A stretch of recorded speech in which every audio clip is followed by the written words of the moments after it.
I mean, it was fine for me already, but Right. holy No, crap.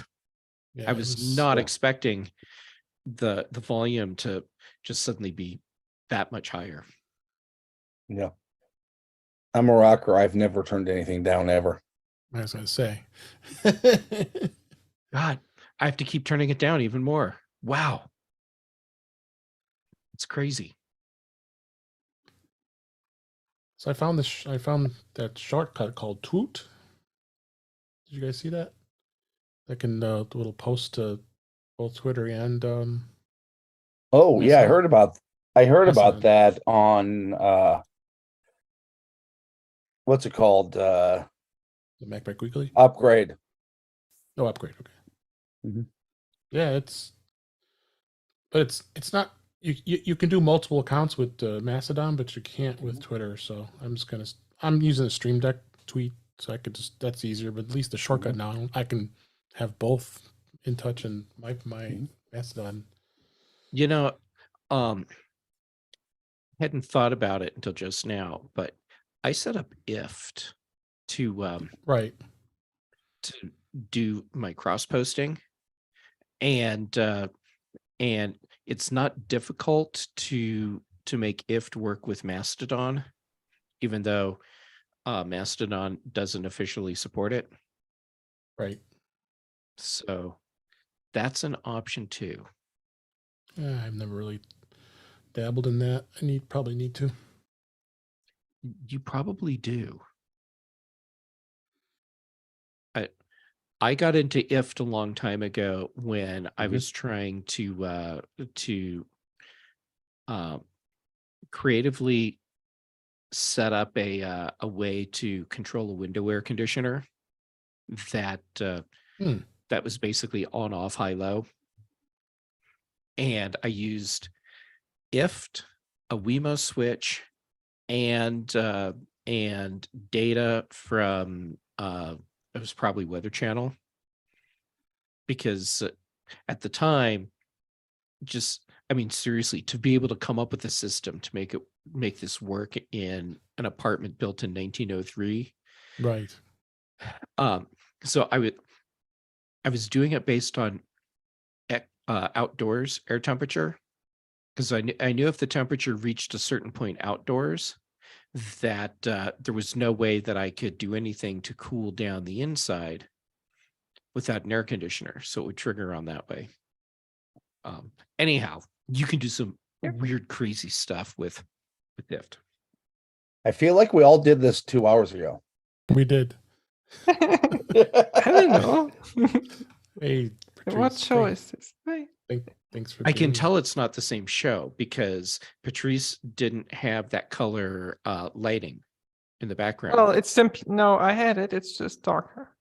Oh, all right. You know, like sunlight and stuff. Right. All right. Where the hell did that go?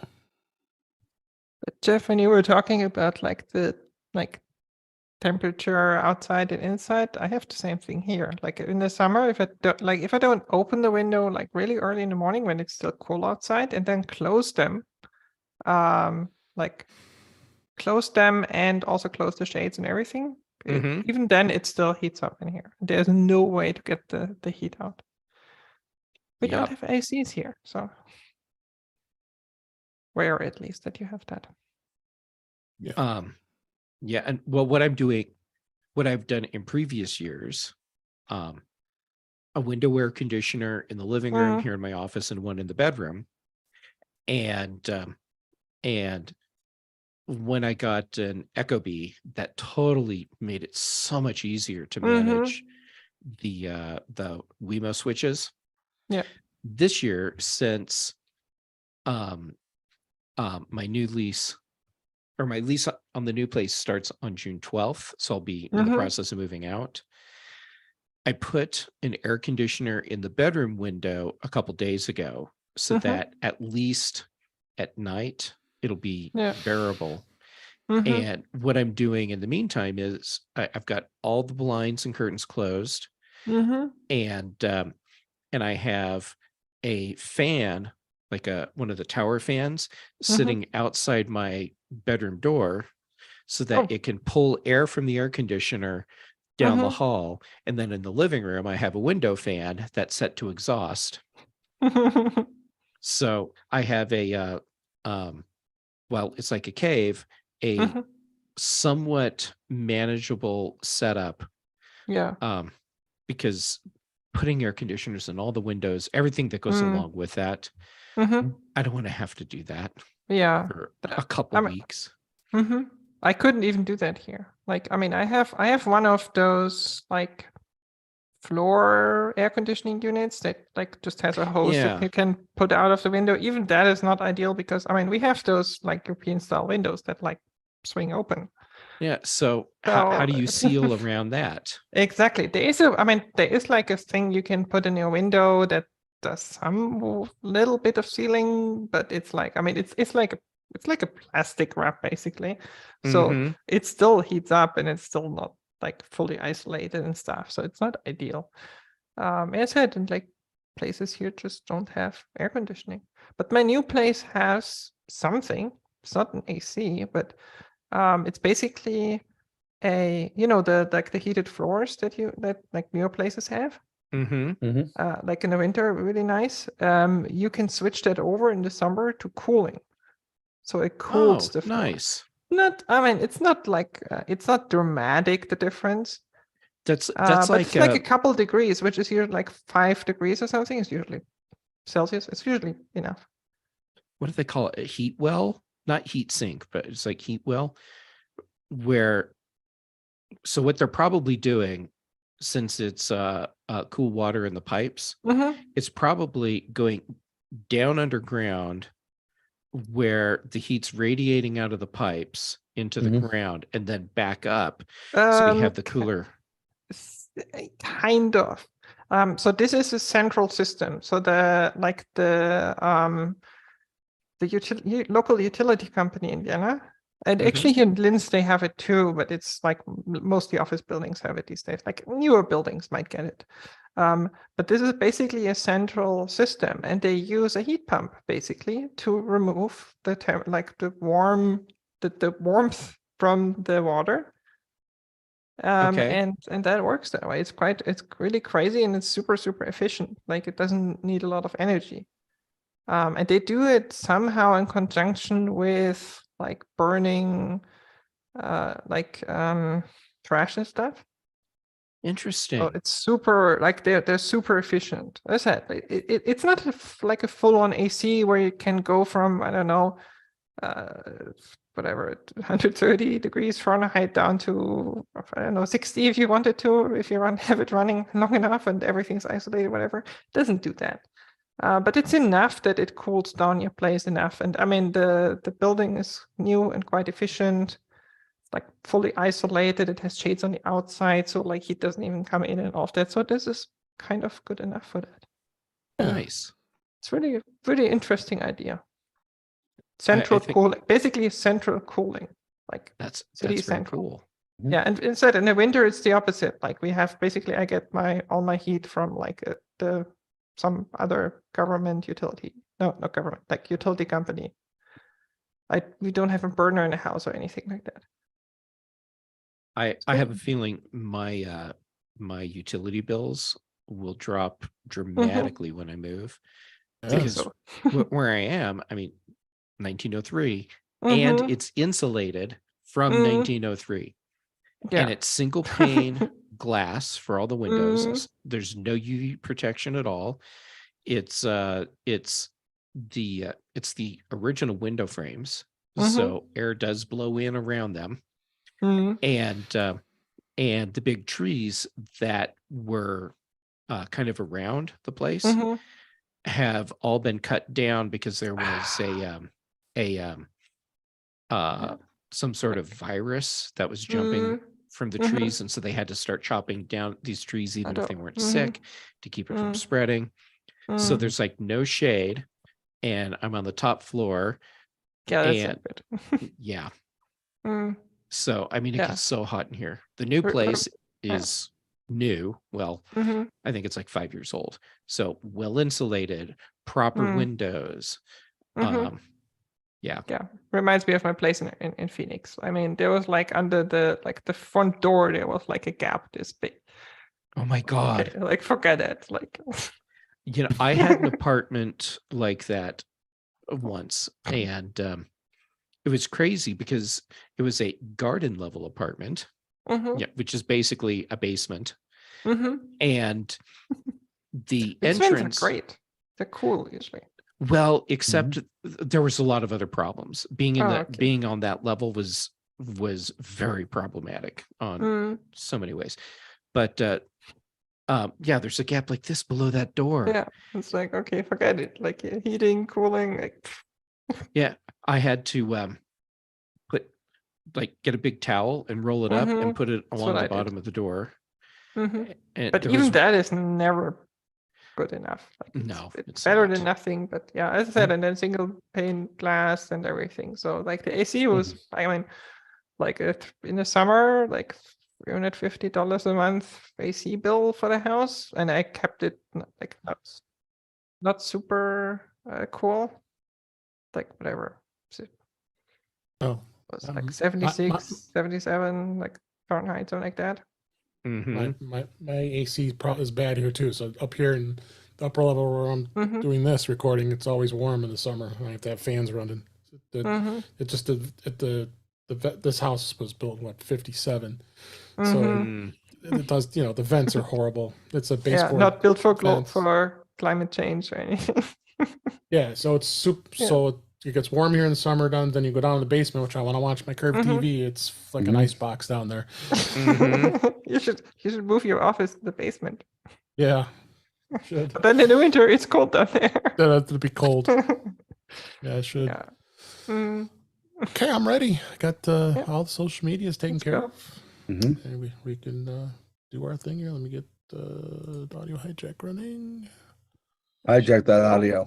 Hijack Yeah. that audio. I should There probably we go. open the- So since we've hijacked the audio, does this count as a pirate signal? Could be. Ben, do you want to go wait in the car again? I think it does. No, the car's like 90 degrees right now. It's still cool, a little cool here. So it's warming. It's gonna be 70s, high 70s the next few days. It's gonna be beautiful. Mm, it's about the same here. I put the link of the show notes in the chat here if you need them, Therese. Mm-hmm. I got it. Oh, you got it. Cool. All right. We're at episode 255. Oh, excuse me. Thanks again for all of you being here today. Yep, we can't drive to 55. 55. All right. In 5, 4, 3, 2. Welcome to episode 255 of In Touch with iOS, the show that talks about iPhone, iPad, Apple Watch, Apple TV, and related technologies. And I'm your host, Dave Ginsburg. We are recording this show a little later on a Friday afternoon in the U.S., but I think it's a good reason to do that because Patrice Brendermore is here on the show. It's been too long. How you doing, Patrice? I'm doing very well. I'm very much in touch with iOS today. I don't know, like we've Yeah? talked so much about it already. It seems I'm- like we have. Yeah, I'm very happy to be here. I'm like, thank you for moving the show Oh. time around for me. So happy to, because I always want you to come on as many Mhm. times as you can. So Yeah. glad as you are here. Also glad to be here is Ben Rathik. How you doing, Ben? I'm good, Dave. Patrice may be more in touch with iOS today, but for me, my iOS is behind my Mac being my camera. One of my iOSs too. Mm-hmm. Oh. Yeah, same. Here's one, there's one, there's one. Like Yeah. I'm around iOS, maybe. We are. I'm glad you're here, Ben. And last but certainly not least, Jeff Gammon is here. How you doing, Jeff? I'm doing all right, and I feel like I'm failing on some level because I'm actually not using an iPhone as my webcam. Goodbye, Jeff.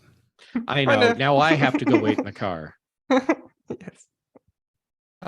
So we got some news this week. It's been a pretty light news week, but I always seem to find stuff that's of You do. interest to our panel here. And Ben did a great write up about we should be universalizing OSs. So we're going to talk about that, and yeah, Final Cut Pro and Logic and all kinds of other stuff here. But let's just go right in and jump into the news for this week. Apple Fitness Plus now offers over 4,000 workouts and meditation videos. Men's Journal's Jacob Kroll was recently invited to tour the Apple Fitness Plus studio, which is probably unique for most. And he got to see the impressions of a lot of the different videos that they've put together. Apple did say that they have 4,000 of those workouts and meditations, and I definitely see quite a bit of expansion on Fitness Plus because there's just so much out there since it's launched almost 3 years ago now. I know, Patrice, you're one that uses Fitness Plus quite a bit. Have you taken a look at some of these new videos? Probably like not actively, because I mean I'm like every week or so I'm doing like 1 or 2 workouts. Usually dance, but sometimes also yoga and HIIT, like high intensity interval training. Had to think about it. What was that again? No, but it's like, I mean, I believe it. There's so much content. I mean, sometimes for me, like very hard to even keep up with it. And they keep adding new things, like especially in January every year, they're adding new like new categories of videos and new things. So sometimes even in September, there's some announcements. So yeah, I totally believe it. And it is, I mean, I've said it, this is a bigger deal than most people, I think, in our community even think of or know of. Like it's hardly ever talked about. It is not. And it is really, really great. I mean, it makes all the difference for me because I hate going to like fitness studios or anything like that. And I love just being in my living room and like dancing like with myself, basically. Yeah, absolutely. What do you think, Jeff? I think it's interesting that when Apple Fitness Plus launched, there was a lot of negative press. There was a lot of people not speculating, but assuming it was going to fail. Mm-hmm. And here we are, 3 years later, and it feels like on a very regular basis, we're talking about how there's new content that's been added to the platform, and if it was not performing well, if it was not successful by whatever standard Apple has set for that, they would not be adding all of this additional content on a regular basis. Yeah, so this is great. They just added new trainers, for example, fairly recently. Yeah, I'm totally with you on that one. Like like a lot of people said, oh, this is going to fail. And I think they were simply not the target audience. Mm-hmm. Yeah, for sure. What do you think, Ben? I think it's really interesting how Apple Fitness Plus's trajectory has very closely mirrored TV Plus. It started smaller and consistently built up that library as both its user base and its original users have expanded. One part about working out that I mean, if you keep doing the same things, you'll get bored and stop. Well, you have 4,000 different options right now that you can do in your house. I mean, there's other options that do similar things, but if you have Apple One, they basically throw it in for free. Yeah. The only thing I wish is that to go with Apple Fitness Plus, Apple would get more into fitness devices. Like my nice big exercise bike back there. I wish there was a way I could upgrade that to work within Apple Fitness. And the thing with that is Apple even announced like I think 2 years ago a way to do that, but I think that all the partners that they try to partner with just didn't care really. That's my feeling. Like, yeah, unfortunately. Check it out if you can. It's part of the Apple One bundle, but it does have the standalone and a subscription. I think it's $79 for the year US. So check that out for sure. This was a bit of a blunder here, and Apple, I don't know if they've even admitted it's a problem, but Apple's Lightning to USB 3 camera adapter is now not working in iOS 16.5. Apple's adapter does not work with iPhones and iPads that have been updated to the iOS 16.5 and iPadOS 16.5. According to several users across the Mac Rumors forums, the Apple Support Committee, and Reddit. So there's obviously, if it's hitting the triple play there with the with all three of those big places for complaints. The adapter does have an USB-A port for connectivity to a camera, microphone, and other USB-powered accessory to the iPhone and iPad, along with the Lightning port for charging the iPhone and iPad. We all have these adapters. I have one. I haven't tried it since this was announced. I probably should see, like, just kind of can see what it does, what it does, what it not does. Doesn't do anything. Yeah. Said the issue is likely due to a software bug that will have to be addressed in a future iOS version, but the underlying cause is unknown. Apple did seed the first beta of 16.6, which we'll talk about in a minute here, to developers, but the update is likely many weeks away from being released. So maybe a 16.5.1 update? Are we surprised that this happened? Ben, what do you think? I'm surprised this got through. Yes. I mean, at the same time, I think someone has a significantly smaller posterior right now from having it chewed off by their bosses. This is something that, for anybody who uses an iPad in their workflow for professional camera work, it's going to really suck. And which means Apple's probably making this a priority to fix very quickly. Yeah. I'm wondering, did nobody discover this during the betas? Which is entirely possible, because I think this is probably something that a lot of developers don't need as much. So it's possible. Or did someone report it and it just got lost in the radar hell? Yeah. I have a hypothesis. Yeah, and I knew you did. Go ahead and finish, Ben. Go ahead. Yeah, all the versions of the last iOS, macOS, whatever update had multiple RCs. Yeah. I'm wondering if this is something they broke while trying to fix other things. Possible, yeah. That's a I possibility. mean, that's usually how software works anyway. Like, you fix one thing, you break another. Yeah, that's possible. Go ahead with your hypothesis, Jeff. My hypothesis is that we're at the point where the number of iPhone and iPad users that are relying on this specific dongle is really low, and that most of the people that are using a USB adapter are just using the Lightning to USB only, the one that doesn't have the power plug on it as well. Yeah, or using a full-on USB-C dock, like on the newer devices. Right. Yes. Yeah. And since most people are not using this, it was much easier for this to slip through. And if the Lightning to USB dongle is working, why would anyone think, maybe we should check the camera adapter version of this and double check, make sure that's working too? Because they're both USB adapters. Just so happens one has a power port on it too. Yeah. I mean, let's be fair with Apple here. I mean, yes, this is a problem. But if you think about it, like how complex it is, like how many different adapters Apple has, how many different devices they have, and so on.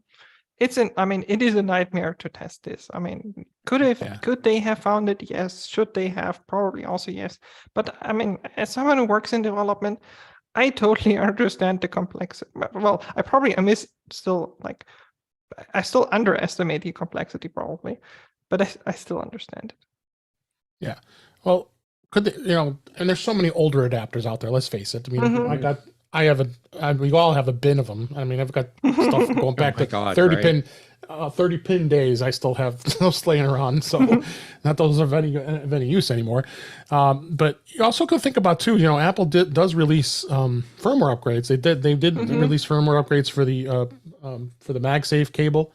And they also did release a firmware upgrade to the 2-meter MagSafe to USB-C adapter that comes with Macs. So could they just could it be a firmware upgrade to that particular adapter? I kind of doubt it, only because that's an older adapter, and they may not have built in that technology to give them the capabilities of doing firmware. And at least that's my thought. Yep. The other thing, if you still use one of the Lightning port iPads to do your professional workflow, Yeah, you need a new iPad. yeah, that too. But this might still work. Yeah, that's true. Oh, That's the true. SD card version? Mm-hmm. Yeah, I'm sure it does. I've got both the USB-C versions and the Lightning versions. I mean, I can pull up my Yes. case, and I have it all laid out in the top cover of a nylon case, and I shake my head every time. Why did I buy all these adapters? I probably used them once. Yeah, this has been sitting in But my that drawer for one about 5 time years. you needed it. Yeah. You needed it really I needed bad. it. Yeah. I did. Yes. Yeah, the one time I needed this was during this show. See? Well, I can't reach. It's a little too far when I'm walking off to get it. So Something David can't just reach behind him and have it. I'm shocked. And actually it's kind in of the a little closet. let It's down. in the closet. It's in the closet. I can see the case. I'm just not going to get up and get it. So yeah. So let's hope it's fixed. And I think this didn't get a ton of press, so I didn't really hear much about other here on the Mac Rumors article. But I wanted to make sure I brought it up for everybody here. So another flaw that was found is some Apple Watch users were complaining of an odd green screen tint following Watch OS 9.5 update. They were noticing some unusual green tint and on the watch. There was like certain accessing certain UI elements based on complaints were, again, the Mac Rumors forums and Reddit were very lively of it. So it says almost all the models are affected, and even the Apple Series 8 is affected, and the older devices, earlier models, seemingly faring worse. Not a surprise. And users afflicted with the issues say the green tint is visible on the passcode input screen when accessing the control center. And I haven't even noticed that. Yeah, it says fewer Apple Watch SE and Apple Watch Ultra users who were affected by this issue. Some are suggesting that Apple may have intentionally added the tint. No. Okay, No, but no. I just can't see that for a reason at all. And Apple has fixed with the color tint issues on iPhones. So I guess again another story that's not been getting a lot of prominence here. But a lot of Germans and tinfoil hats in those forums apparently, like complaining and theories. But no, I can tell you what's happening. Apple as a company currently is focused on the next thing because WWDC is in 10 days. Yep. And stuff, and also developers, I think, outside of Apple are getting ready for that. And stuff like that simply, like, they are not focused on it. They're not focused on testing. They don't have as much time for it. Like, I mean, like as long as the current version is, or the current version is kind of fresh and released, there's a lot of to do there and to fix there. So they're focusing on it and they're testing on it. But now is the time when they're letting things slide, because very soon they're going to stop adding new things to those old versions. I mean, other than bug fixes and security fixes. Right. So this happens. Like, people are just focused on somewhere else, and something like doesn't get noticed. Might have even be reported internally. Someone found it, but it was simply like, yeah, we don't have time to fix that. It's not so important. I mean, what is a green tint? Sorry. It doesn't really change. Most people won't even notice it. Yeah, I didn't notice. Like, if I have it, I haven't even noticed. If I don't have it, then I don't know why. But yeah. I don't have the problem on my Series 8, and I'm glad, because I would have noticed right away, and it would have really, really bothered me. It might bother you, but it's not going to stop you from using the device. Like it's No. not something where like the USB adapter where it just breaks. True.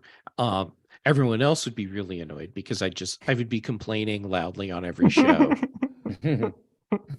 This is true. Are you German too? I bet if I did one of the like tests like 23andMe, Oh yeah. it would come back and say, "Wow, you have a real strong German streak in Ask- you." Yes. Ask ChatGPT, it will tell you. Yeah. Yeah. It'll come back and just call you hair gamut. Yeah, and not referring to how we all looked in the 1980s. No. HERR. Yeah. Yep. Although now I've got this image in my head of Dave with like big glam rock hair and absolutely owning it. I used to have it when I was younger. See, David probably has had a mullet. I did one time. See, I knew it. I knew it. When I got older, this is in high school though. Yeah, sure. I have a story for after the show on that, but All right, hold your I am thought. so After looking the forward show. to that. Let's talk about the complete chaos. Hold your thought on that. Speaking of thought, I know Jeff's gonna have lots of thoughts about this. Max launched. Mhm. No longer HBO Max, it's Max. And Warner Brothers today, this week, launched the new Max streaming service that merges HBO Max and Discovery Plus content and rebranded it to that wonderful brand we all love. And as we know, it was announced last month, and it combines all kinds of content, including DC Universe and Cartoon Network and Turner Library and Looney Tunes, and Adult Swim, and then, of course, all the brands from the Discovery side of things. Interesting way they're packaging this. They'll have 3 different tiers here. You can have a Max Ad Lite, which includes 2 concurrent streams and 1080p resolution. No offline downloads, but you do get 5.1 surround sound. But you got to deal with ads. Then you have the Max Ad Free, which is $15.99 a month, which includes 2 concurrent streams, still only 1080p, and you have 30 offline downloads and the surround sound. Then the Max Ultimate Ad Free is $19.99 a month, which includes 4 concurrent streams and up to 4K UHD resolution, 100 offline downloads, and Dolby Atmos sound. And 4K content is not that prevalent right at the moment here. I thought a couple of thoughts already I could tell you. I thought it was the most bizarre thing how they handled the app conversion. So you had to go down and download another app and then delete the other old download. There was the first thing I saw that was a little crazy. And it was an interesting way. It did bring the account over. At least you didn't have to re-sign in. But they've. I mean, HBO's done this. Yeah, HBO's done this. I mean, we got HBO Go, HBO Now, then HBO Max, now just Max. yeah. It's only. And the crazy thing is, they start over every time. It's not that Yeah. they're like, oh, we Yeah. have a somewhat working app here. We've worked out all the kinks, and maybe we No. have to rebrand it and maybe fix like 2 or 3 things. No, they start over and introduce the same bugs over and over again. Mm-hmm. Yeah, and of all the branding IP Warner Brothers Discovery has, they chose the one that's probably worth the least by a mile. Cinemax. I mean, yeah, I mean, I could see if they called this just Warner Brothers Discovery, that would be a good name, leveraging their HBO How branding. about which is worth- WBHBO? Yeah, Mm. but instead it is more like WBD WTF. Yeah. Oh my So, God. Dave, when you downloaded the new app, you were logged into it. Yeah, it transferred over. It did not for me, and I see tons of complaints online of people saying this is so stupid. I had to download an app, and now I have to log back in. So Yeah, I so it was downloaded the probably new buggy. app. I could be wrong. I did it on the Apple TV and I did it on the iPhone and the iPad. So Yeah, I It's downloaded possible it it on my didn't. Apple TV, and then it was like, okay, now you have to log in, and immediately I thought, there's something else I can watch. well, no, everybody was, And- and everybody was Go complaining. back to Apple TV Plus. Yeah. Yeah, so I've just been watching shows on Apple TV Plus and nothing on HBO Now Max. And Yeah, very poor communication. Not when you launch HBO Max, it's not available in your region. Instead of saying, "Oh, go download the new app," they put that. Yeah. Mhm. Yeah. What Yeah, Interesting like way that. the video ahead. player, for example, like they did a custom player that again doesn't have 90% of the features that people expect and want, like especially on the platforms like Right. ITWIOS. Right. And Yeah. again, half of the time doesn't work properly. And instead of just using, I mean, they tried that already with Max, I think, and instead of just using the player they had, that works. I Yeah, mean, no, it crazy. I swear to God, the last time this company had any positive press, Christopher Nolan was still directing Batman films. Wow. Wow. It's been a while. That yeah. Oh, that's a long time. I mean, even when you're navigating all the new content, and then you have Max this, and then HBO, and then everybody wants to watch the series they have, so you have to go to HBO to see that. But then you have the movies and everything else. So it's just a complete confusion. I don't get it. It was HBO was one of the one of the original brands of cable content. I mean, they started in the early 80s. I mean, it's been around a long time. Yeah. And it just is really a shame where this brand has gone. And it just makes no sense. Yeah, this is what happens when you have a accountant who gets booed during a university commencement address instead of someone who knows what he has in charge of this company. Yeah. So I think that's enough of giving him any breath right now, because I mean, shows like Succession is so popular. People are watching that show right now, and there is a lot Not of good as content. many. If they can't Yeah. they can't Get the watch app it to because work. they can figure out how to True. connect. But I think we've beat that one to death here. Yes, speaking of, I was going to say, if only there was a media company that is almost as much hot water. Speaking of that, yes, Netflix. They're beginning their crackdown on passwords in the US and the UK. They officially have cracked down on password sharing in the United States and the United Kingdom more than a year after they had announced this move.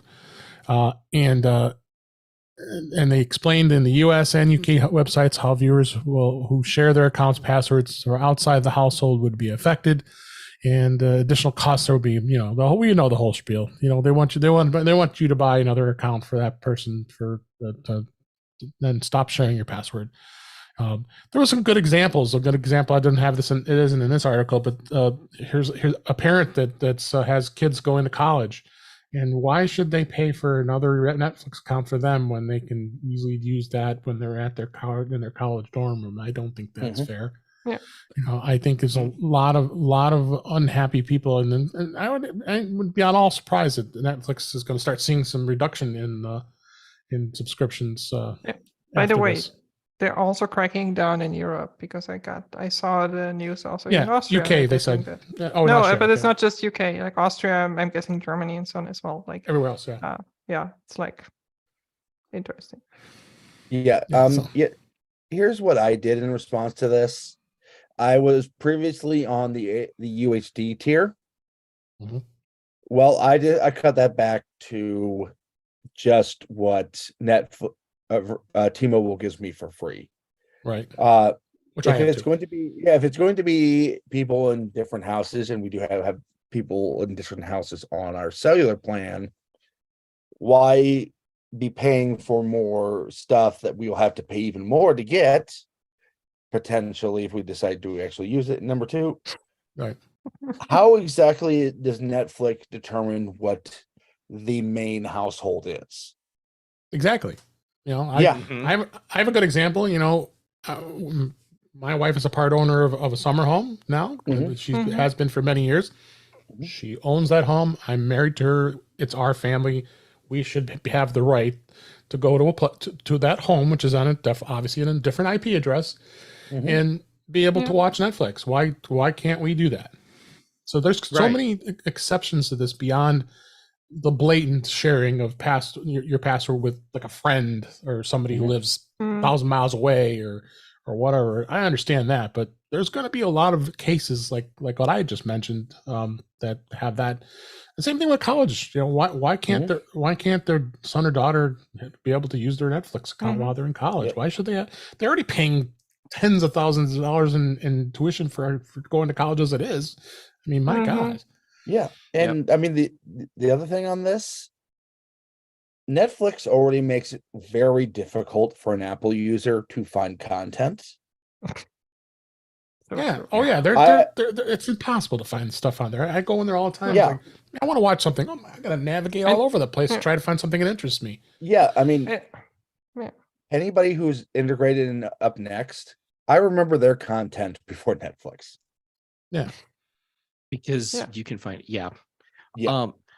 There's another problem here, and it's totally Netflix's fault, and it's that they promoted for a really long time sharing your password with other people to get more people using the service. And in fact, they increased the price to say, hey, you can do that, so it's fine if we increase the price a little bit. Yeah. Right.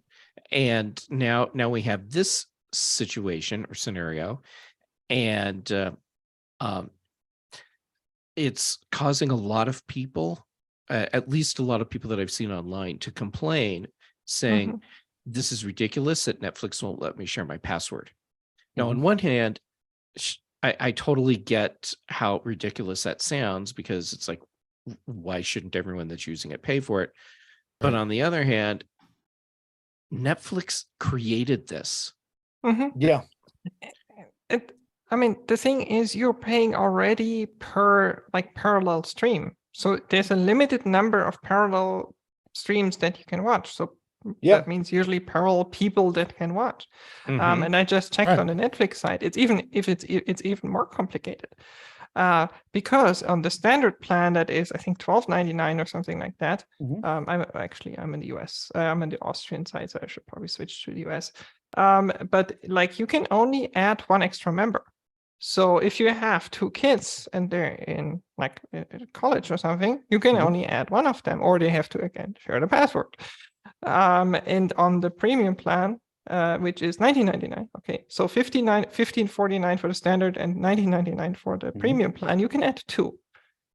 So not only are they limiting like who you can share with, but also how many people. So it's not that you can just say, well, if I have 10 kids, I'll just add 10 extra members for $4.99 and then like they can all watch. No, it doesn't work that way. Yeah. Because you still have to use the one password to sign in. Yeah. And if you have, two additional kids and you're on the UHD tier, nobody's spending $36 for Netflix. No. Crazy. Yeah. Oh, well. I think it's enough of our bandwagon on that topic. Let's go ahead and go to the last story this week. United Airlines has added live activities and dynamic island support for flight tracking. This is exciting. United this week, as we record this, has updated the iPhone app to add support to these live activities and dynamic island to allow United passengers quicker access to their flight tracking information. As everybody knows, live activities is right at the top there. You put your little tap and you can get this information. I think this is going to be a continued trend by other airlines and other content providers. We're already seeing it with sports. We're always seeing it with a lot of other things. I thought this was a good mention to know that now you're seeing it with airlines that are looking at it. I think this is helpful to be able to track where your flight is. So Took them long enough. I mean, this feature has been out almost a year, not quite, but almost a year. And I think other airlines have already done it, but I mean, it's United, so what are we expecting? Being late is very on brand for United. That's so true. That's a good one. That was very good. Anything for you, Jeff? Or move on here. No. How can I top that wrap up that Ben just gave us? Ben is the best on that one. All right, let's go to the topics this week. iOS 16.6 beta 1 came out right immediately after 16.5 dropped this week. I don't think we're seeing too much as far as any differences as far as what was added. I know, Patrice, you run everything on beta. Have you noticed anything since you upgraded this? No, there's nothing known really that has changed, which either means they have something they're announcing in 10 days that they want to add to this and then release early. Or this is simply, okay, we have to do another version because September is still a long way. So we're going to probably in July have another release. Yep. So might as well do that. And there's nothing other than a few bug fixes, probably nothing there. Yeah. I didn't see anything. Did you too as well, Ben? Same. I can't tell the difference between 16.6 and 16.5. Yeah, the same. And it's like an Apple TV update. Yeah, exactly. You're on the roll is today, there Ben. ever anything in Apple TV updates? Never. No. Or did they just Seems change like- the version number? I think the last thing was the grid view for sports. That's Yeah. the last thing they added for the Apple TV for that's TV true. Plus. Right. That's true. Yeah. TVOS. But what they're potentially saying though is, I'll mention just the other OSs, iPad OS 16.6 and Watch OS 9.6, nothing there. And then, as we said, tvOS was nothing there as well. There was an interesting story that is saying that potentially the iOS 16.6 beta lays groundwork for iMessage contact key verification. It does appear to include that in. It is not clear how the feature is functional in its first beta. So that's one thing that was, I think, you guys don't see it in functional, right? So, no, it's not functional. No. Someone found a few message strings for like error messages or whatever. I mean, this is a feature I think that was even known that Apple would do this. Because it's part of I think what's called lockdown, I think. The lockdown mode on the phone, like when you're, I don't know, a security researcher or a human rights activist or something like that, journalist, you're a vulnerable group and you want to lock down your phone more, so like certain things don't work. Okay, you can't be hacked as easily, really. Yeah. This is part of that. So you can also like verify kind of like a GPG key or something like that, where you can verify, like you show the key to when you meet someone, you show the key and exchange it, and then you know this person's for this person. So yeah, absolutely. All right. And I will mention those of you who haven't upgraded to 16.5 that you still have devices out there that can't go to 16. Apple still continues to keep updates on 15. It's 15.7.6 and iPad OS 15.7.6. Put some those rapid security response fixes in there. So they did release that. So to keep those who are on the older devices safe. So we should say, because rapid security response is an iOS 16 and macOS feature, so last year's versions. Right. This is the same fixes. This is the same fixes simply as a standard dot release. So right, but they have to just do a full out release. They can't do it as a rapid response. Yeah. So, but just wanted to make sure I mentioned that for those who are still on the older devices. Another topic here I wanted to touch on is this was an article 9 to 5 Mac here is about here's how you finally can stop the infuriating spam calls on your iPhone. As we know, just go to airplane mode. Don't get the calls. Yeah. Well, move to Europe. Also an option. Yeah. There is I guess there's a service out there called Incogni's automated personal information removal service that will ferret out the data brokers most likely to be dealing in your personal data. After they send wave after wave of after you send all those opt-out requests. So it is a bit of an advertisement here. They're trying to take a look at their product here to see if it would help. There are other ways of doing it. Like a T-Mobile has the spam tool that you can get the basics, and it's been doing a relatively good job. Although I've had a couple come through here last week here, which has been kind of annoying. And I had to tell my insurance company stop calling me every time my prescriptions are ready to be filled. I got the response this morning saying, "Oh, we've opted you out on all that. I didn't opt in the first place, but thank you." So yeah, this article is more of maybe of an advertisement for this, but it just more of awareness. Just there are ways of doing this. Do you guys use any tools that beyond that? Like I know there's another tool. All the carriers have something that they're not foolproof, but I'm using Haya. Hiya, that's it. Yeah. remember. Truecaller is another one. I think Yeah. that's what I have. Yeah. Yeah, I used the T-Mobile one combined Spam with Shield.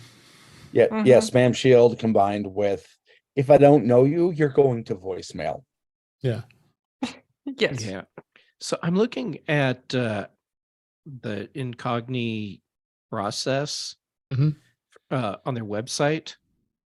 So are they like just contacting database owners and saying pull this person out of the database, or Yeah, I'm not are sure. because it looks like that's what they're doing, which doesn't sound very effective to me at all. And alternately, I suppose they could be Yeah, I guess you're right. having all of the data going to your phone, including phone calls, routing through their service and then out to you and filtering, which I would absolutely not want. So I would like to know more about how this really works, because I mean, paying $6.49 a month for a service where they're just contacting database owners and saying, hey, take this person out. Yeah, it's not effective. To me, that doesn't seem very effective. Yep. There's also one piece of information in this article that I would really much like to know. Mm-hmm. That is a disclaimer. I would like to know if they are doing this particular piece because they're interested in it, and money has not changed hands, or if this is a sponsored article. It's a sponsored post. It says at Oh. the Yeah. top of the page. Yeah. So Oh, the problem, but I totally get why you would miss that, because I you're did. checking the headline and jumping right into the article. mhm. And yeah. So Yeah, there should be a disclaimer right at the top of that post. Yeah, I fell for it only because I was using it as a discussions piece for the spam calls that we deal with. So I'll make sure we have in the show notes that of the tools that are available on the top 3 carriers, and yeah, take a look at your carriers. Haya is another one that is relatively effective, relatively effective when it comes to blocking it. You know, like I said, for the most part, T-Mobile's been doing a pretty good job with Spam Shield. As far as our carrier now, isn't goes. Spam Shield just their white label version of Haya? I mean, like literally, it's Haya. It could be. Could be. I not, and they don't disclose that. But I was going in here to look here real quick. I'm sorry, it's Scam. effective. It's called Scam Shield. So when you see, you know, it just says scam block is on. I've had 12 likely scam calls blocked in the last 30 days. And the cool thing is I don't even see the call. It just says scam likely, and it never rings. Mhm. But there, like I said, some have slipped through that were legitimately crap, basically. So, but yeah, we'll put in show notes all the different other ways of this. You can check out the other one if you want. But you know, take a look at the fine print, see if it's something that would fit your needs. Because like I agree with Jeff, you know, especially you're going to a database owner, yeah, they're not going to listen. I'd be surprised if they listen half the time. Right. But they, You know, if I was a database owner, I would take this as a system where your victim is paying to verify with the spammers that their phone number is legit. yeah, there you go. There's another Yeah, reason here. the So business. That's a cool business. yep. So let's move on to the topic of the week I wanted to talk about. Ben did a really great blog post here about Apple and its needs of a single computer OS. And you did talk about this a few months back, and let's just run with it, because you did a great write up on this. I wanted to see what your thoughts were on this, as well as get the panel here to put their chime in as well. So, Well, this started with the realization that I am now a person of a certain age. I grew up with a keyboard and mouse interface.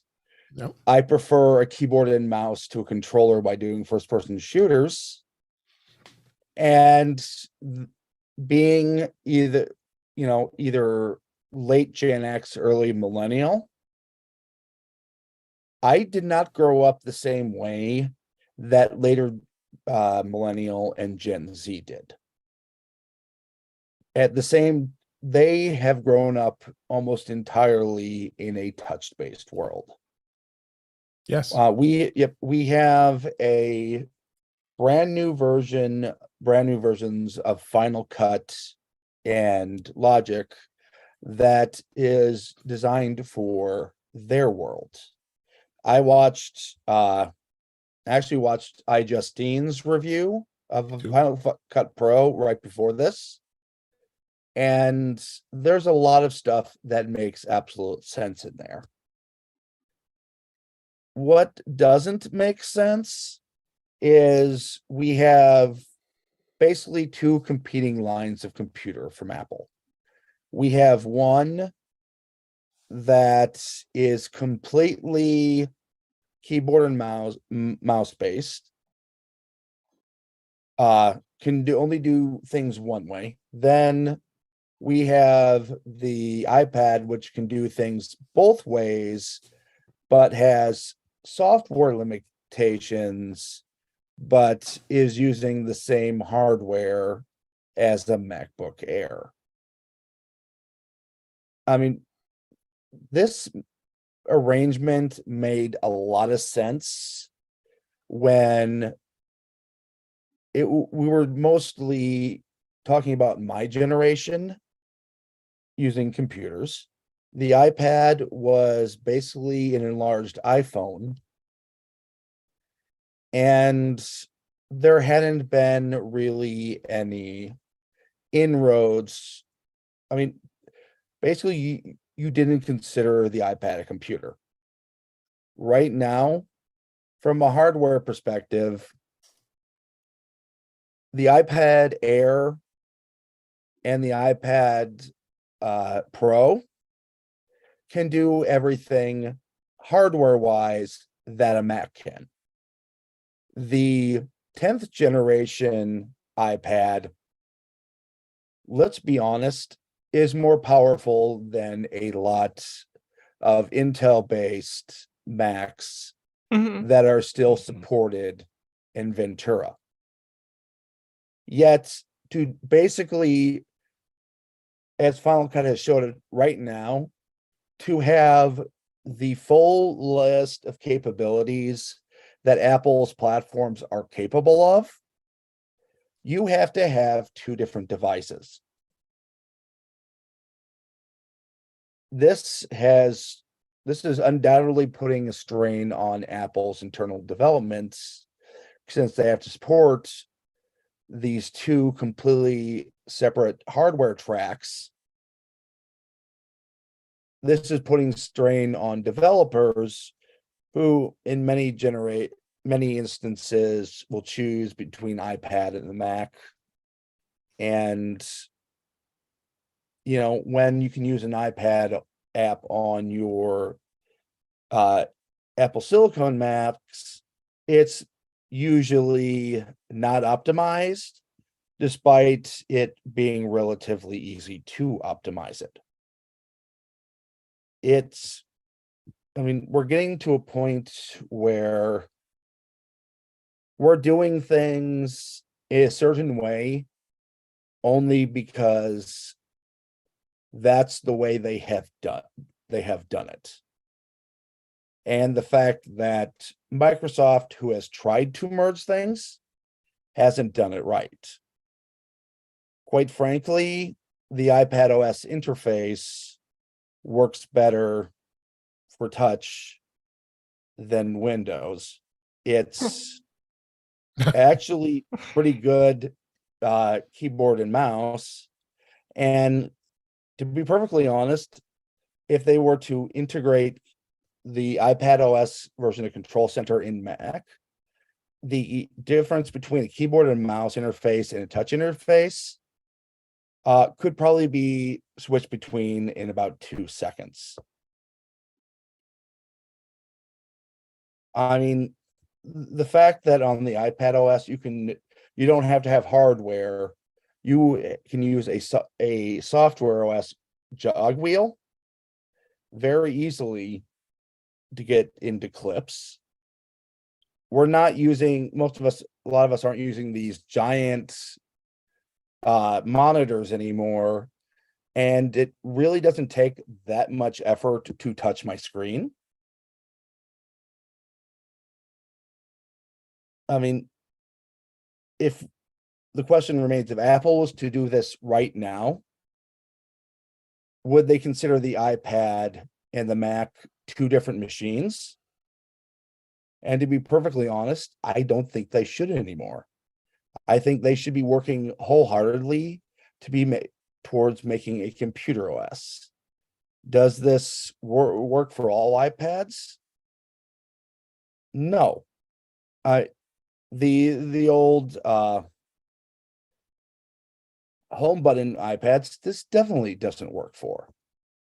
The original USB-C iPads or iPads Pro, why they have technically ran Mac OS and the in the developer kit, they're not particularly suited for it. But I think all currently shipping iPads plus the M1s should be very much considered for a combined OS. You shouldn't see the MacBook and the iPad as one greater and one lesser. They're two parallel paths to the same thing. And and the other thing, there's been a lot of reluctance in the Apple world to kind of go beyond what Johnny Ive has done. The MacBook design form factor we're looking for, I had to look this up. The original titaniums were released in 2001 using a PowerPC G4. Mm-hmm. Yep. And quite frankly, the M1 Pro MacBook Pro I'm using doesn't look a whole lot different. The iMac, while slimmer, is still very much based on the iMac G5. iOS hasn't. Yeah, all of it is iterations on, original ideas. You can go back to the original, Apple and say, okay, if you follow it, it's always improving, iterating, but it's the same principle still. Yeah, but still, you look at some of the machines from HP and the Surface line, you can take Microsoft's all-in-one, use it as a traditional computer, push the stand down, and then you have a super tablet. Yeah, let me bring the topic of this into the enterprise, into corporate world. Mm-hmm. You got a lot of companies these days who want to use tablets, and they want to have a tablet. It's a Windows tablet, which unfortunately, and you have to contend with on a Windows tablet the fact of battery life. Battery life is atrocious in Windows, absolutely atrocious. Mm-hmm. You want to be able to have someone be able to go out and do a job that they have to do because they need a tablet for their particular job, and it should last 10 hours. You got companies now that are looking at companion devices, giving them an iPad along with a Windows tablet, because they have to. Yeah, so they have to. So you have to get take the iPad out into the world to do their work, and then take their Windows tablet at home and do the work after the fact, because systems are there's lies your issues. Systems are not designed in a way that they can't work on an iPad. It's so crazy. I love the fact that Apple has always kept them separate in a sense. They've, everybody's asked, is there ever going to be a touchscreen on a Mac? I don't think there ever will be because of the iPad. And I think I agree with you in some sense when it comes to the OS. Could they join them together? But I think they could. I don't know if they will, but they could. And I think the devices can work in such a way where you'll have the options to do more of that stuff, but you want your world at home when you're working on a Mac, and you want your world when you're traveling and doing your work using an iPad. But I agree with you. The OSs should be very similar, only because you're transitioning to two different places. You give the example of Final Cut, we're going to talk about in just a minute here. You know, there are already limitations with Gen number 1 of Final Cut Pro, where you can't bring projects back and forth, and you're limited to the way the libraries can work on an external device, where you have no problem doing that on a Mac, but you do have the limitation on an iPad right now. So if they change it, I would probably think they're looking at it, and they rushed it out. But I do agree in some senses that they should look at this. I don't know, but I question if it's going to happen. I want to hear what the rest of the panel has their opinions on this. You want to go ahead, Jeff?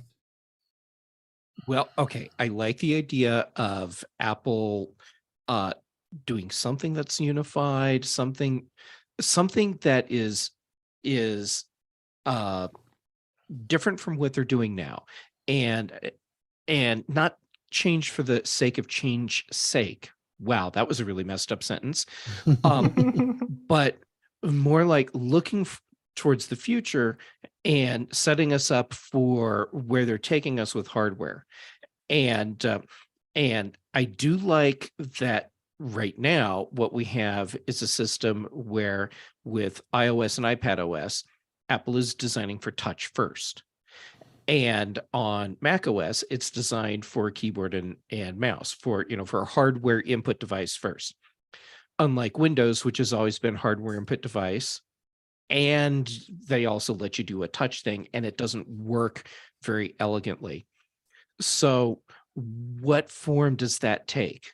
And the idea that I have come up with, which is probably not something that's truly viable, but I kind of like the idea of it. I call it the DuoPad. And you remember long ago, Apple had the MacBook Duo. Mm-hmm. And so you had a desktop computer unit that sat on your desk with a big slot in it, just the right size to stick your laptop in. And when your laptop was in this Duo dock, you had a full-on desktop horsepower machine. When you ejected it from the dock, you now have this portable computer, not as fully powered as it is in the dock, but still a very useful device. Why not do something like that with the iPad? And now your iPad goes in the dock and it becomes a full-on desktop Mac. When you pop it out, it's still fully functional as a high-end iPad. The thing is, with the USB-C and Thunderbolt ports, from a hardware level, they're already able to do that. Sure. So that would be kind of fun. The problem that I see for Apple is, how do you differentiate products when you unify to that level? So on some level, Apple, I think, is incentivized to have artificial limitations. And that gives us a Mac and that gives us an iPad. Yeah. I would love to have a single device that I can do everything with at my desk and on the go. We're not there yet. I mean, just look at it from a historic standpoint. The Mac is basically 40 years old. Actually, more if you count the apples, the original apples, even like the idea of a Mac is this old. The iPad really came from the idea of a tablet, and really the iPhone. I mean, even though historically it was the other way around, but like when it was released, it was basically, this is a big iPhone. And I think there were people within Apple that were champions of that, probably even very late, but Steve Jobs himself. And things change. And over time, I think now that we're going more towards AR, VR from the looks of it, you have to ask the question, do we really need both? Could we merge the two back into one? Like the iPad and the iPhone kind of branched out of the Mac to some extent, because the operating system was kind of at least loosely based on it originally. So, I mean, there is a point, and I have to agree with Ben, where, yeah, we should question whether we need both. I mean, what is the point? What is the differentiation between the two already? Other than that, on the iPad, you can do a lot of things. You can do a lot of things that you can do on a Mac. The only difference right now is touch. Yeah. And sucky software. Yeah. Yeah, I mean, sorry, and I'm a big fan of the iPad and love my iPad, but like, it's not like the Mac can do so much more. And at some point, I had to ask myself the question, like, why do I need why am I struggling with using an iPad? So I scaled back my iPad and invested more in my Mac. Mhm. Yep. Which, Agree. yeah, that makes sense. Yes. Yeah, we're starting to ask the teachy questions. Yeah. Exactly. Yeah. But no, I think this is a good debate. I think is something to think about into the future, to see where things go. My analogy again with Windows. Windows has never had a good experience in the touch world, and never. And I I've used it. No. Yeah, and I have to support it, so I know firsthand. Yeah. And the design of a tablet, especially by Dell and by Lenovo and many of the others who have, and Microsoft for that matter, with Surface, is having the detachable keyboard and the physical part of a tablet. It just isn't a good experience on the Windows world. The iPad, and on the other hand, is a much better experience. Battery life in itself is huge. When someone has to be out working in a field job or whatever they're doing, having an iPad, to have that thing last, anywhere between 8 and 10 hours, is fabulous. I mean, the Macs have obviously improved immensely with the M2 processor. My M2 MacBook Air is amazing. I mean, I've had that thing run for 10 plus hours, and it doesn't even put a dent in the battery. I mean, it's still about 10 hours. I've gone to about 20%, but geez, that's just incredible. So a lot of factors involved with that, but the OS has a lot to do with it. And I say it every day, why our battery life is so bad on our PCs, and especially these tablets, because they're so power hungry, and then all the background stuff that Windows is doing all the time just kills it. So, but this is a great debate. I hope something comes of it. I think Apple's got to be thinking about it that we don't know about, but we'll see. See where it goes here. So, yeah, I do have to say one thing on that. Okay. If XROS is a thing, it is going to be based on a touch interface. Yeah, seems like that. Ish, And we'll definitely we'll definitely hit on that in future shows. Obviously, our pre-WWDC episode is going to be great, and our post episode where Patrice will be on with us again.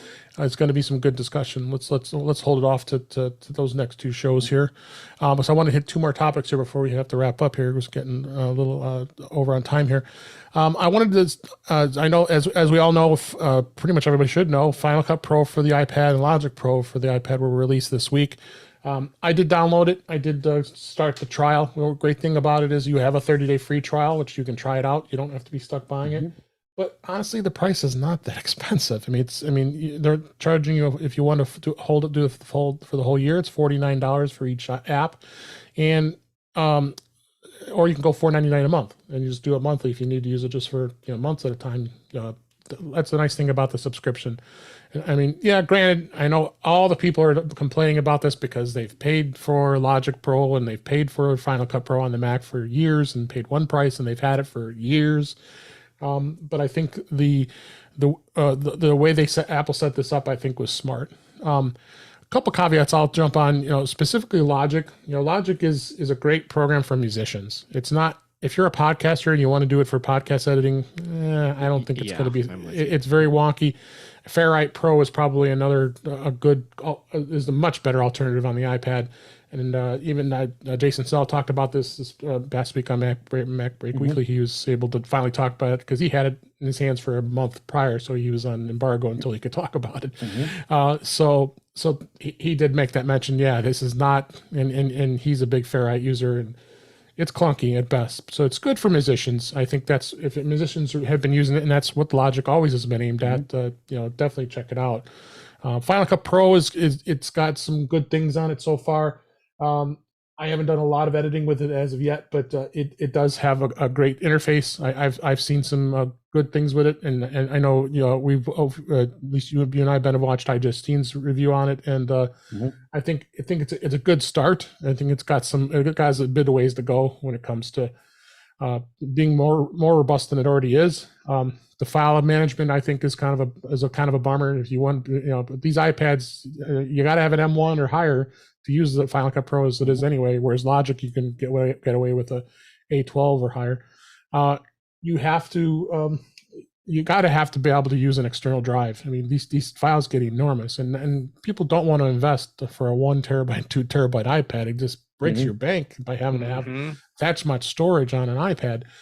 So I think that, like I said, this is version 1. I think it's something that we have to they have to take a look at and go for the next update to start supporting that, because it's so important, especially content creators who are doing gigabytes. They're doing 4K videos and higher, and they need to have that capability. So if any of you have downloaded yet, have at least tried anything yet? I don't have hands-on, but I will say this. This is kind of akin to the Final Cut Pro Classic to Final Cut Pro 10 transition. Right. This is a 1.0 release of new software that they have to build up to where the Mac version is at right now. This is going to take a few iterations and maybe a couple years. I mean, how long did it take for Final Cut to really, to some extent, catch up? I mean, some people still say there's stuff missing, and maybe I would say not so important, but I mean, it depends on what you're using. But it took a couple of years for Final Cut to actually catch up and have something that people want to use. Yeah. I mean, if you're a current professional, do not switch. If you are someone that's new, especially the aforementioned Generation Z, which is kind of just going into video editing, this could be your workflow. Yeah. This is how you could learn your craft. Yeah, the smaller influencer, like the smaller YouTube channels that don't have big production teams and all of that. Like for them, I mean, like editing on the go. Even iJustine, I could totally see, because she usually likes to keep things small, like as small as she can. Yeah. So I could see that. Yeah, and she could do totally everything she needed to do during her review. In many ways easier than on the Mac. I will be sticking to LumaFusion for all of my video editing. And you would. Yep. It works so well that I don't do video editing on my Mac anymore, and haven't for 3 years. At least 3 years. And for me, Final Cut on the iPad is too feature limited to fit into my workflow. So I'll stick with LumaFusion, and I will, of course, be watching to see as new features are added to Final Cut on the iPad, and I will be glad to see those features come, even though I am firmly in the LumaFusion camp. Yeah, for sure. So check it out. Like I said, there's a free trial, so you can try it out for 30 days.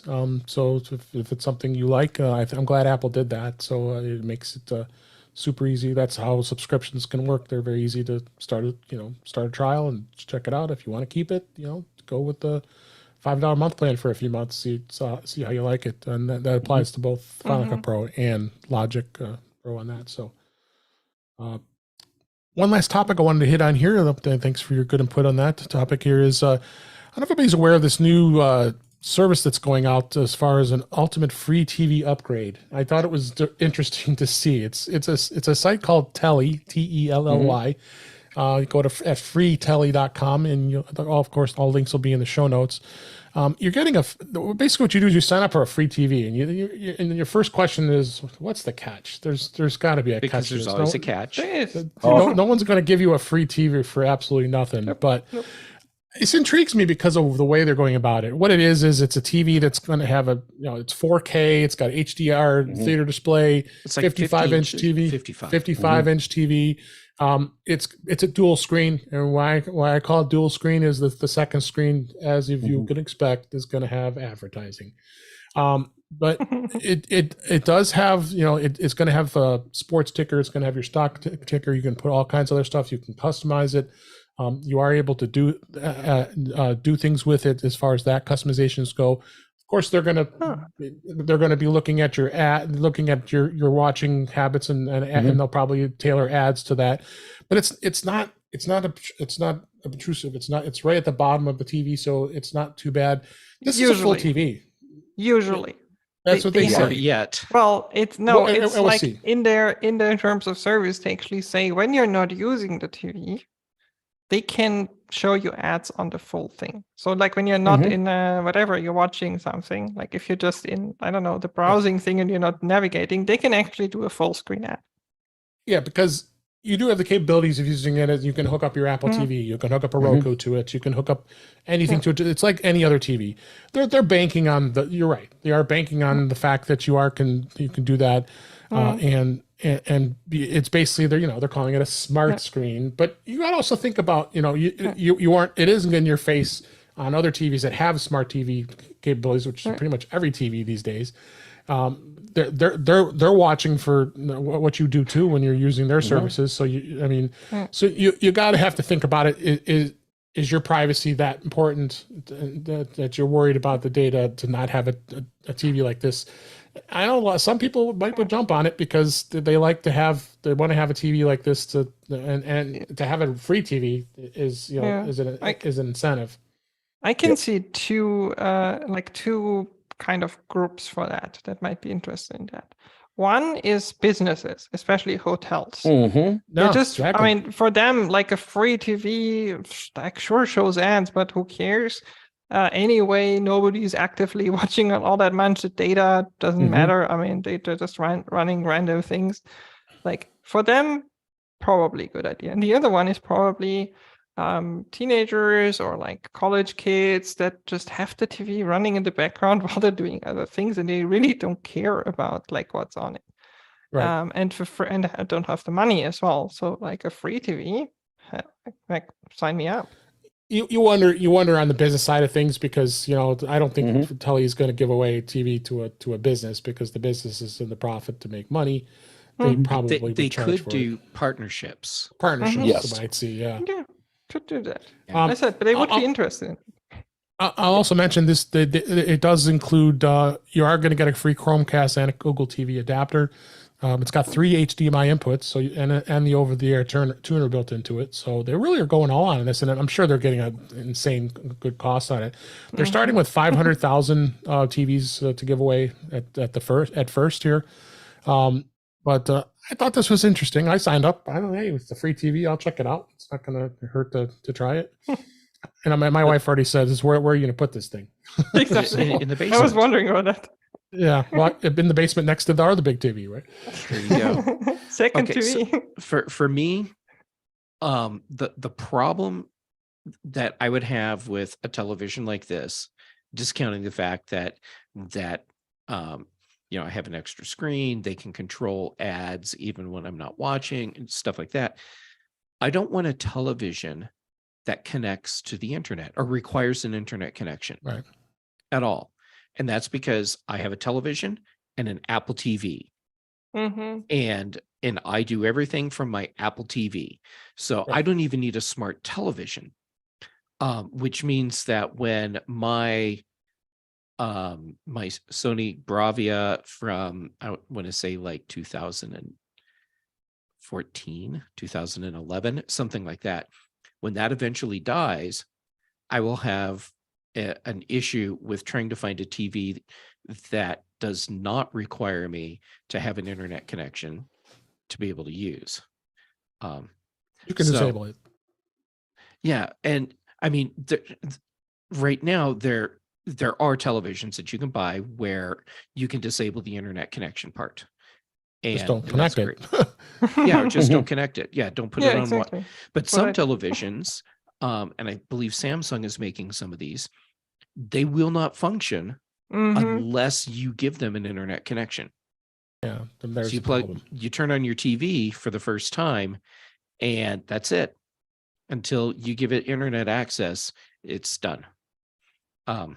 So Give it internet access for setup and then disconnect it after. right. And but like for this television, you can't not have an internet connection because it needs to feed This you is true. ads. Right. So that's I don't have a problem with it. I mean, as a secondary TV. Yeah, and the idea of having a free television that has all the features that this one has, that's very enticing. So they're doing a really good job with putting together the product. Just the idea for me of a television that requires an internet connection is distasteful. Yes. Yeah, I agree. I did not realize that especially with Samsung's doing that. So yeah, especially with what they're doing with it. Like I would have no problem. I mean, my Apple TV is connected to the internet all the time. Right. I don't have a problem with that. Because I trust, I know and I trust Apple, and I know that they're not doing anything nefarious with it. I don't trust TV companies so far. Well, and the whole thing with being tracked with your TV watching, when you're using an Apple TV, whatever Apple is doing, yes, there's a higher level of trust there. When I switch over to Amazon Prime on my Apple TV to watch a show, Amazon gets to know what I'm doing within the sandbox of their app. Same thing for Paramount Plus. If I can get the HBO Max, the Max app working, it'll be the same thing there. So it's not an entire total viewing experience is being captured by a single entity. But, yes. I mean, free television, 55-inch, 4K. I mean, that's a pretty enticing package that they're offering. Yeah. I might just put that TV right next to me. I have a 32-inch sitting here right now. You know, what the hell? I've been trying not to buy another TV in here. 32 seems to work okay here, but hey, I got a small stand. Wouldn't a 55-inch work better? It would work better, especially free. So hopefully I'll get it. I mean, I as soon as I found out about this, I went ahead and signed up. So I'd be interesting to see if I get one. I almost signed up just so I could see the television if I were to get one. And I haven't yet. And I still may do it just to see what the television is. However, if the terms say you get the TV and you have to keep it and it has to be plugged in, then I don't want to do it. If the terms are there like that, but yeah, if you get the TV and you don't like it, you can return it, or you can give it away to someone else. So I just need to take some time to look at all of their terms. Yeah. I mean, I doubt it because they have to they have to pay for the TV and make money somehow. Yeah. Like, so, I mean, if you just buy one and then like never use it or whatever, I mean, it's a net loss for them. I don't think they want that. Exactly. Yep. Yeah. And the other thing is, number one, there's a huge difference between no cost to you and free. Yes. This is at no cost to you because someone else is paying for it. Right. The other thing is, I want to know how exactly this will interact with something like the Apple TV. Are they able to intercept what you're browsing? Probably.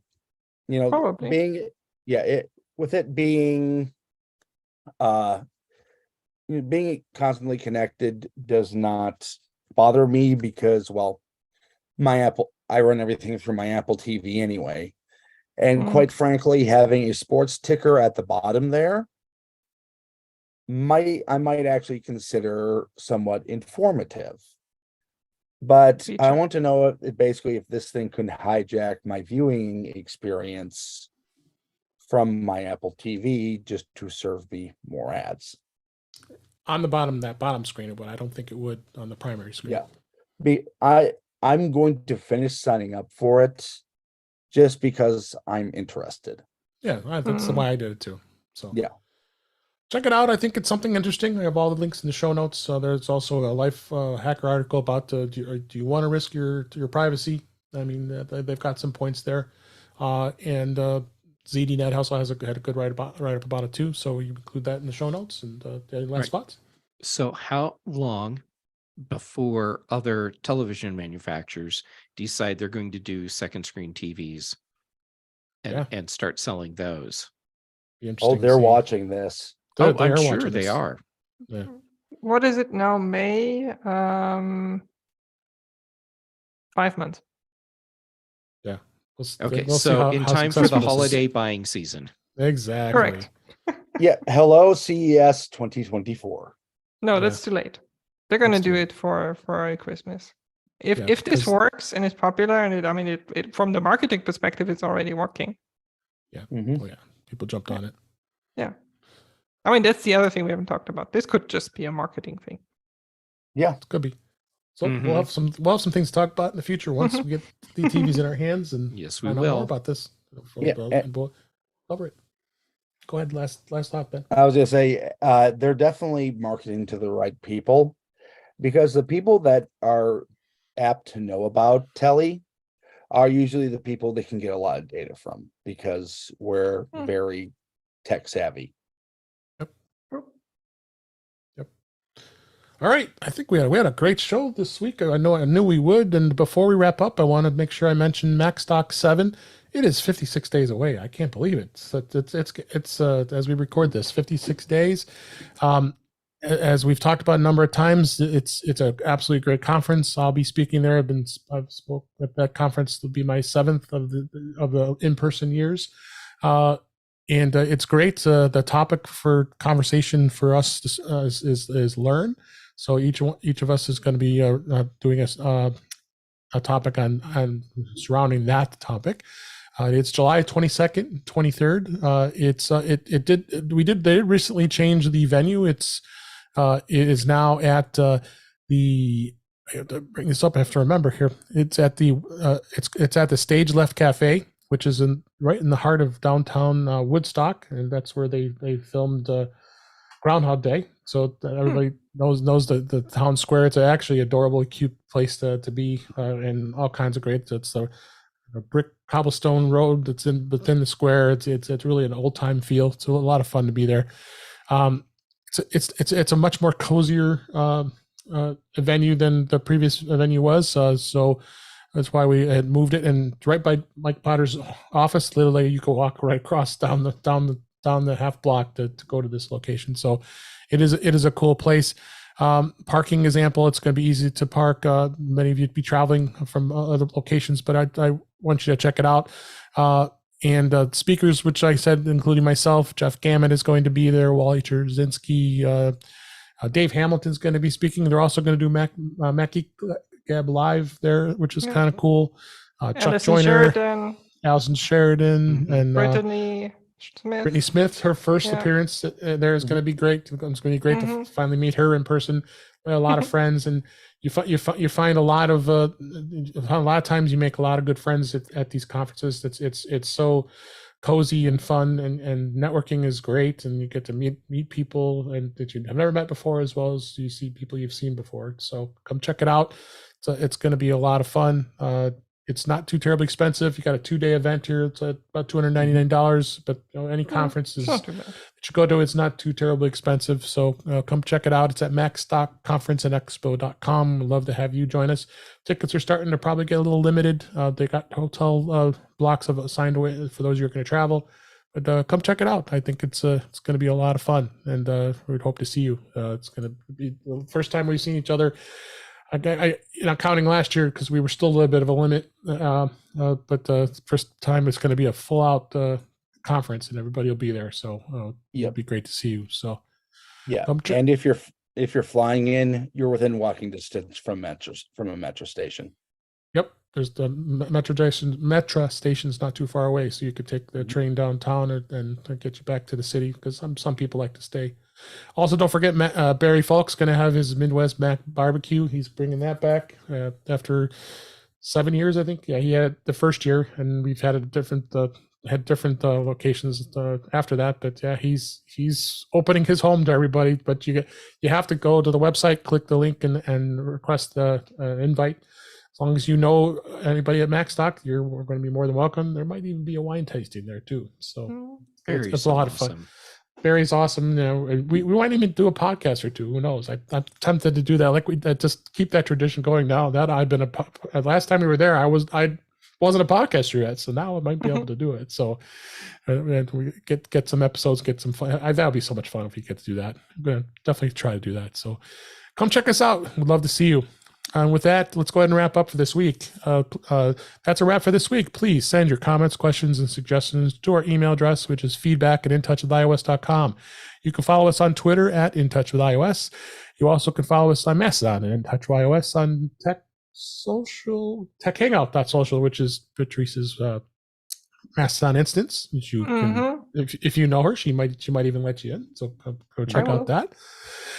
And support the show by buying me a coffee at intouchwithios.com/coffee. We would really appreciate it. You also can become a Patreon of the show by going to patreon.com/intouchwithios. We have 2 tiers available to support the show. We would really appreciate it. Make sure you like, share, and subscribe so you're notified when we are live streaming. Usually it's on Thursday nights, but we were streaming Friday afternoon today just to bring on our special guest, Patrice. That's at youtube.com/intouchwithios. You can watch the live show. I leave the live shows up there. You can go back and watch them later, as well as listen to past shows. Visit In Touch with iOS magazine on Flipboard, where many of the topics we discuss are flipped onto that magazine. The link is in our show notes. If you can subscribe to the show in your favorite podcatcher, including Pocket Casts, Overcast, Apple Podcasts, and many others. But better yet, go to our website at intouchwithios.com, where all the links to all the ways to listen to us are there. I am Dave Ginsburg, and you can find me on Mastodon at mastodon.cloud at DaveG65, as well as on Twitter at DaveG65. Patrice Brandamore, thank you so much for being here. It was so great to have you back on the show. It was like too long. I'm so it's glad been we a were while. able to do it. It's been a long time. Yeah. So Thank you for having me. Absolutely. Thank you for having me. You can find me on the British Tech Network every week, Thursdays for the Big Show, where we talk about the non-Apple side of things, and Fridays with Dave and Ben and Jeff and Chuck and some other lovely people. We talk about Apple things. So there's a keynote poker next week. I highly recommend that one. Yes. You can find everything I'm doing, all the social media links, the podcasts, the projects, like literally everything on my website, thepatrice.com. There's also Buy Me a Coffee link there.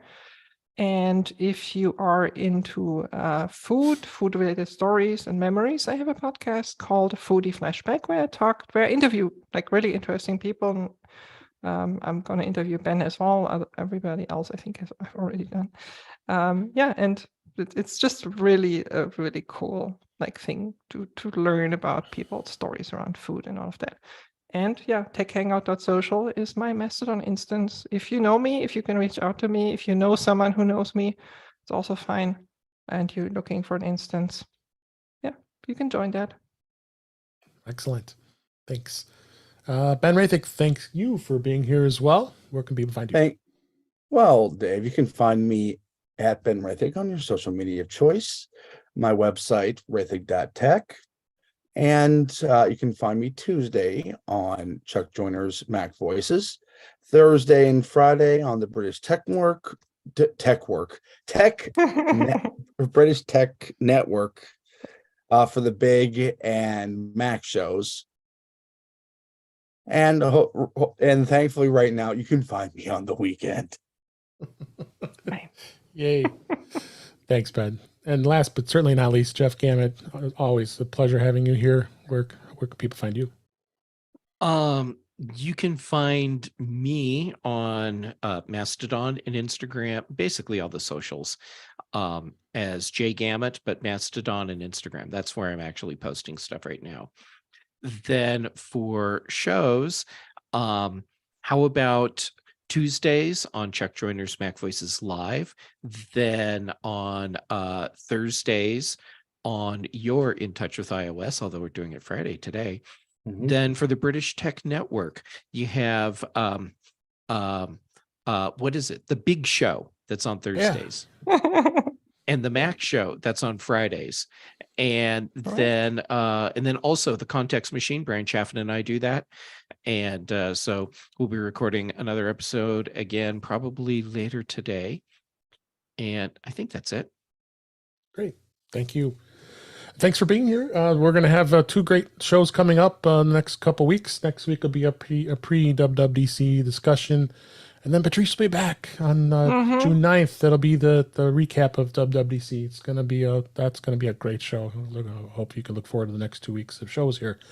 Until that time, thanks for listening. Thanks for watching. And we'll talk again soon. Cut. Thank you. Thank you, Patrice. You're welcome. It was a lot of fun. It was. We always have a great When time. do you Come on. usually record? We record at 7 p.m. Central, so it's really late for you. 7 p.m. Central. It's like right around the same. I'm 7 hour. Yeah, okay. So that's really a little late because I was thinking maybe you don't have to move the show, but yeah, 7 p.m. But Central. yes, you have to move the show. Oh, but the good thing about June 9th is I'm going to end the stream, but thanks